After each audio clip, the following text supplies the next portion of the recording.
Today we can see the second topic in OCM, that is scientific management theory given by Frederick Winslow Taylor.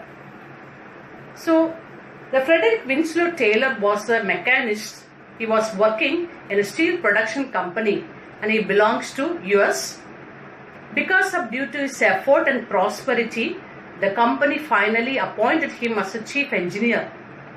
During his service period, he has taken a number of management decisions by applying scientific principles. He used to do some experiments, and during experiments he used to observe the things, then he will take the final decisions. So his management approach was just like a scientific manner. So he treated management as a science, but not a pure sense just like what physics, chemistry or bio, because management is the study about the human being. Human nature is changing from person to person. That's why the management is called as a social science, and the study about the human being, that's why it is called as what? Social science. Management is a social science. This person, he treated management as a science, that's why he is known as father of scientific management. And he has given lot of principles. Before studying the principle, scientific principle, let us see the definition given by F.W. Taylor. So he stated that scientific management consists of knowing. Who should know? Manager should know. That is, scientific management consists of knowing what you want men to do. What you means what? Manager. Want men to do. That means what? Manager should know what men has to do. Men means what? Employees. So who is giving the work to the employees? Managers are giving, no? So before giving the work to the employees, the manager should have the complete information about the work. What type of work, how to perform the work, what are the best method they have to adapt to complete the task. So, okay, and how much time is required for completing the work. Everything should be decided by the manager. Then he should give the work.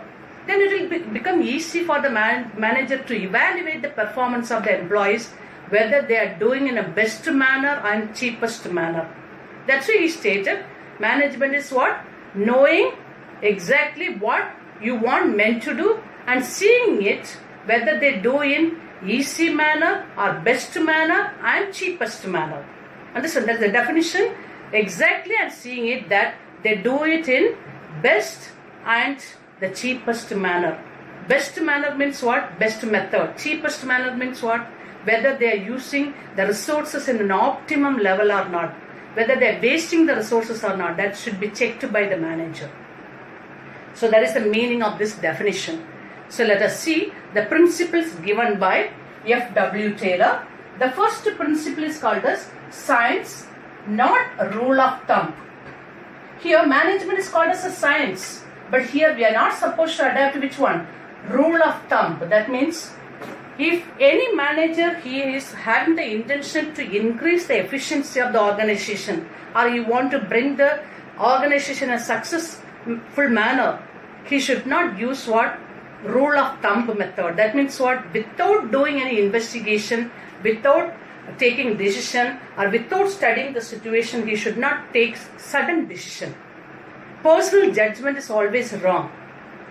So before taking any decision, he should collect some data. Why this problem is going on? What purpose? For example, factory level, the workers are conducting strike. What is the reason? So you should get some information, collect the information, then you bring a solution for that. Otherwise, everything will go waste. So that is the first principle given by F.W. Taylor. Here he is also stating that there is no manager should use what? Trial and error method. Trial and error means what? Some manager, they will think, let us see, we can apply this solution and see. If you are getting success, no problem. Otherwise what? Again we can try. So again trying means what? It will create what? Lot of wastage, time wastage, money wastage, energy wastage. So instead of using trial and error method, they have to do what? First study the problem, find out the cause for the problem, then you find a solution for the problem. That is the best method. And second one is called as harmony, not discord. Second principle is called as harmony, not discord.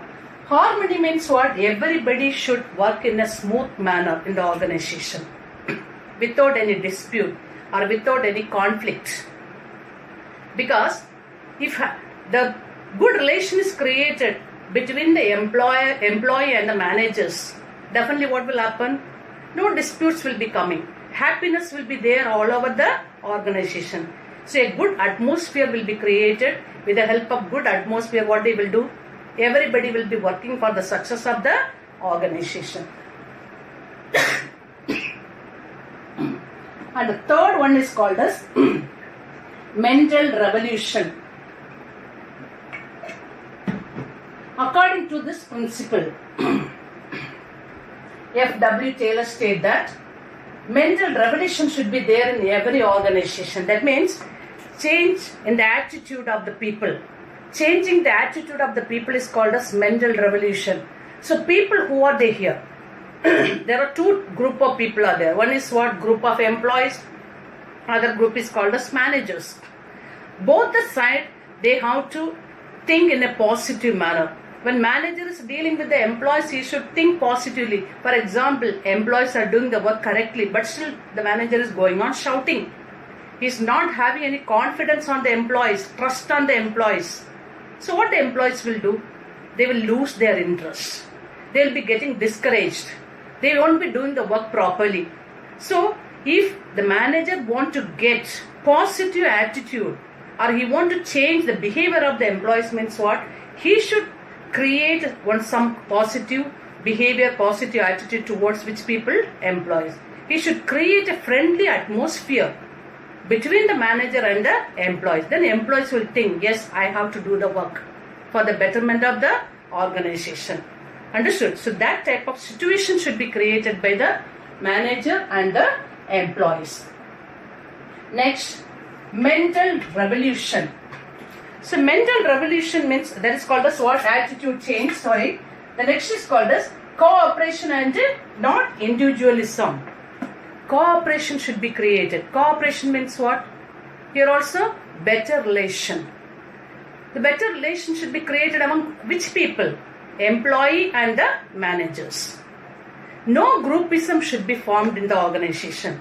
That is, sales department separate, production department separate, accounts department separate. We will do our work separately. Nobody should interfere. Such a type of what? Decision should not be taken. Coordination should be there between what? Different departments. Coordination should be created between the different levels also. In the last session we have studied, there are 3 levels are there. Top level, middle level and the lower level. So the top level higher authorities, they have to mingle with the middle level. Middle level has to coordinate with which level? Lower level. Then only combined efforts, everybody's effort will be put together for the success of the goal of organization. So that thinking should be there among all the people. That is known as cooperation, not individualism. It will create what? Team spirit in the organization. And this people, employee and the manager, they have to think we are the 2 pillars of this organization. So that feeling, they should realize the importance that they are the 2 integral part of the business concern. Okay, so whenever the cooperation, for example, the employees are feeling like that, then they should not go for what? Demanding more and more things from the manager, demanding more and more things from the businessman. They should not go for what? Conducting strike continuously. So these are the things should be reduced by the employees. Next is called as division of responsibility. Responsibility. The last session we studied authority and responsibility we studied as per Henry Fayol principle. Authority means power. Responsibility means what? Obligation to complete the task on time. Okay, when duty is given means what? The duty should be completed within the stipulated period of time. That is the responsibility. So here F.W. Taylor stated that division of responsibility. That means whenever you are dividing the work among the individuals, together with the work, responsibility also should be fixed on the particular individual. Then only they will realize, yes, this is my responsibility. I have to complete this work within the given period of time. Otherwise, a delay will happen. So, responsibility will bring some confidence in the minds of the people. It will create some interest in the mind of the people. It is because fear will come. If I am not going to perform or complete this task within the stipulated period of time, I should give the answer to my manager. So it is better to fix responsibility together with the work. That is known as division of responsibility. And the last point is stating about development of employer and employee for greater efficiency and better prosperity. As per this principle, F.W. Taylor stated that development, prosperity should be there among the employer and the employee. That means organization should develop, simultaneously who should develop? Employees. In order to develop the employees, what the organization has to do? They have to give proper training. They have to upgrade the resource of the employees on the basis of the upgradation. If any new technological project is coming, so on the basis of the technology, the employees, old employees should be given some training. Just giving training is not important. Because of due to training, the prosperity will be coming in the mind of which people? Employees. They will develop their skill. So developed skill will be creating a high amount of profit for the organization. So at the time of getting profit, prosperity is coming to whom? Employer. So employees should not be neglected. They should be given proper amount of remuneration also.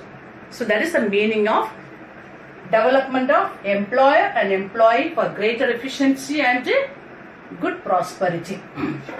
So these are the 6 principles which are given by F.W. Taylor, and we have seen 2 topics. The first topic is 14 principles by Henry Fell and scientific principle by F.W.